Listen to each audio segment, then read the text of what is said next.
N'abakobwa 20 rero babaye selected cyangwa se babonye passe ya preselected Miss Rwanda 2022 nyine bakaba bari mu mwiherero aho bagiye guhatana nyine mu matora aho uzagira amajwi menshi azaboneka mu bakobwa 10 bazava mu nyampinga w'u Rwanda 2022.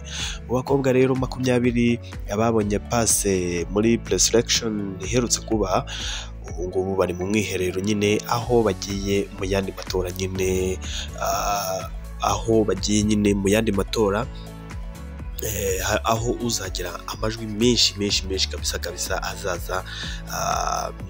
azaboneka nyine mu bakobwa 10 bazava mu nyampinga w'u Rwanda nyampinga wa 2022. Aya matora rero yatangiye mu ijoro ryo kuri wa gatanu tariki ya 4 ukwezi kwa gatatu umwaka wa 2022.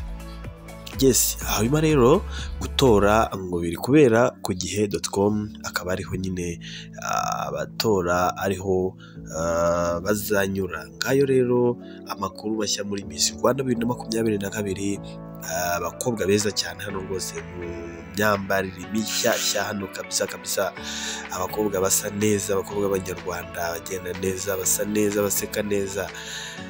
Ewana n'abakobwa beza cyane kabisa nkuko mwagiye mubatora, nkuko mwagiye mubibona.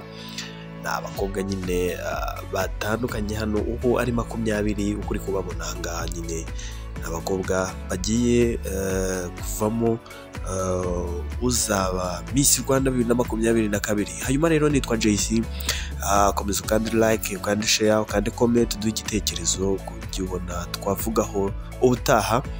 Tukomeze tubane rero ku zindi video zitandukanye, kwibutsa yuko uramutse ugiye kuri Facebook, TikTok ndetse na Instagram ukandika Mwarimu TV wahitumbona imbere cyane kabisa, ndetse no kuri YouTube channel Mwarimu TV. Genda ukore subscribe, dukomeze tubane mu bindi biganiro bikurikira. Ibiganiro nakagaruka. Jewe nitwa JC. Iyi ni MTV Mwarimu TV.